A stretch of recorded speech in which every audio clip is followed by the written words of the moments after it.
நல்லா தான் நடிச்சிருக்காங்க. படம் அவர் கேரக்டர் நல்லா சூப்பராக தான் பண்ணியிருக்காங்க.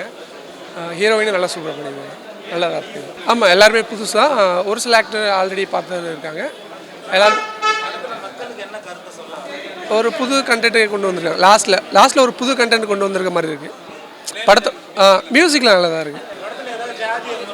ஆமாம், அதை பேஸ் பண்ணி தான் இருக்குன்னு வச்சுக்கோங்க.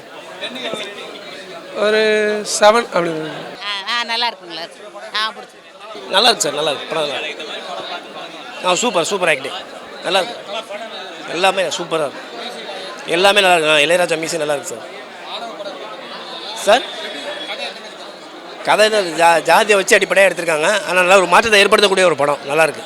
படம் உண்மையிலே ரொம்ப நல்லா இருந்தது. ஸோ மெதுவாகவே என்கேஜ் பண்ணிச்சு படம். அதுக்குள்ளேயே போயாச்சு. ரொம்ப சென்டிமெண்டலாகவும் கனெக்ட் ஆச்சு. ஹீரோ முக்கியமாக ரொம்ப நல்லா நடிச்சிருந்தார். அவர் அவ்வளோ யதார்த்தமாகவும் அப்படியே நம்மளை ஈர்த்து அப்படியே கொண்டு போகிறாரு. அவரோட ஆக்டிங்கும் அந்த மாதிரி தான் இருந்தது. இந்த படம் கண்டிப்பாக பார்க்கணும். ஸோ ஏன்னா கேஸ்டிசம் எவ்வளோ ரொம்ப க்ரூஷியலாக ரொம்ப இதுவாக எவ்வளோ டாமினேட் பண்ணுது கிராமங்களில். ஸோ அது எல்லாமே இந்த படம் சொல்லியிருக்கு. ஸோ ரொம்ப நல்ல படம்.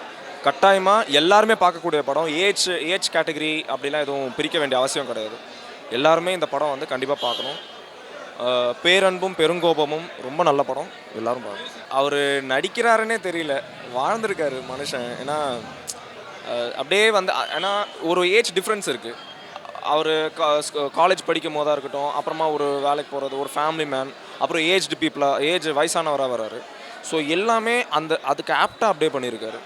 ஸோ நல்ல படம். சொல்ல வந்த விஷயத்தை ரொம்ப சரியாக சொல்லியிருக்காங்க. இந்த காலத்தில் இப்படி ஒரு கொடுமைகள் நடந்துகிட்ருக்கு அப்படின்றத ரொம்ப தெளிவாக அழகாக சொல்லியிருக்காங்க. புரிஞ்சுக்கிற அளவுக்கு ரொம்ப நல்லதாக இருக்கும். சொல்ல வந்த விஷயத்தை ரொம்ப சரியாக சொல்லியிருக்காங்க. இந்த காலத்தில் இப்படி இருக்காங்களே அப்படின்றத திரும்ப சொல்ல வேண்டியதாக இருக்குது. ஏன்னா இப்போவும் இந்த மாற்றம் மாறாமல் இருக்குது தான் ரொம்ப தெளிவாக சொல்லியிருக்காங்க. ஸ்டார்டிங்லேருந்து பார்த்தீங்கன்னா ஃபைனல் லெவல் ரொம்ப ஓவர் ஆக்டிங்காக இல்லாமல் ரொம்ப செட்டிலாக நல்லா பண்ணியிருக்காரு. எல்லோருக்கும் தேவைங்க. இன்றைக்கி எல்லோரும் நம்ம பேசும்போது தான் பார்த்தீங்கன்னா ரொம்ப சராசரியாக நீங்கள் நானும் ஒன்று பேசிட்டுருக்கோம். பட் ஆனால் ஒரு நமக்கு ஒன்று நடக்கும்போது தான் அவன் தாழ்ந்த ஜாதின்ற மாதிரி எண்ணங்கள் வருது. ஸோ அது அப்படி பார்க்க தேவையில்ல, மனசனாக பார்க்கணும் அப்படின்ற விஷயத்தை ரொம்ப தெளிவாக சொல்லியிருக்காங்க.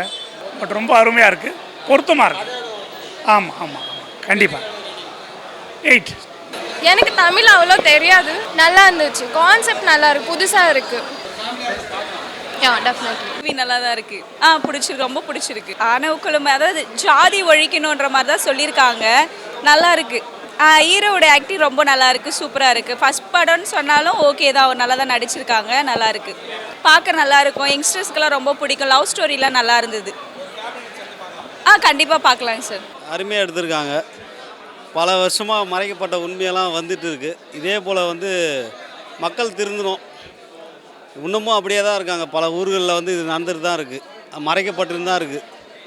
இதுக்கப்புறமும் மாறணும். சாதிக்கு எதிர்ப்பான ஒரு படம் தான் இது வரவேற்கத்தக்கது தான். நல்லா நடிச்சிருக்காரு, இன்னும் நல்லா நடிக்கணும். நல்லா பண்ணியிருக்காரு. எல்லோரும் பார்க்கலாம். ஏன்னா பேரண்ட்ஸ் மெயினாக பார்க்கணும். அவங்க தான் முதல்ல மாறணும். அவங்க தான் பிள்ளைங்களுக்கே ஊட்டி வளர்க்குறாங்க. ஒன்றும் தெரியாத குழந்தைக்கே ஊட்டி வளர்க்குறாங்க சாதின்ற ஒன்று. இதை பார்த்தாச்சும் அவங்க மாறணும். ஹாய், நான் உங்கள் ஷாலி பேசுகிறேன். இன்றைக்கி பேரன்பும் பெரும் கோபமும் திரைப்படம் ரிலீஸ் ஆகிருக்கு. நீங்கள் எல்லோரும் பார்த்துட்டு உங்கள் ஃபீட்பேக்கை சொன்னீங்கன்னா கண்டிப்பாக ஐல் பி ஹாப்பி. இப்போ தான் வந்தேன், பிடிச்சி போட்டிங்களே. ஸோ இனிமேல் தான் எல்லாருக்கிட்டையும் கேட்கணும். நான் பார்த்தப்போ அதில் நடிச்சிருக்கேன். ஆடியன்ஸாக பார்த்தப்போ இட் வாஸ் நைஸ். ஒரு ரா சப்ஜெக்ட். ஆடியன்ஸ் பர்ஸ்பெக்டிவ்லேருந்து சொல்லணுன்னா, டவுன் சவுத்லலாம் நிறைய இந்த மாதிரி இஷ்யூஸ் நடக்குதுன்னு சார் சொல்லியிருந்தாங்க. நமக்கு அதை பற்றி பெரிய நாலேஜ் இல்லை. பட் சார் சொன்ன கதைகள்லாம் கேட்கும்போது இந்த காலத்துலேயும் இப்படிலாம் நடக்குதுன்றது ஒரு ஆச்சரியமாக தான் இருக்குது. ஸோ அந்த ஒரு மாற்றம் மக்கள் மனசுக்குள்ளே வரணும்னு நினைக்கிறேன். கதையாக கேட்கும்போது இட் ஃபெல்ட் ஒரு ஆக்டராக தான் நம்ம கதையை கேட்போம். ஸோ அந்த டைமில் ஆக்டிங் ஸ்கோப் இருக்குது அப்படின்ற பர்ஸ்பெக்டிவில் தான் பார்த்தேன். படமாக பார்க்கும்போது கனெக்ட் ஆச்சு.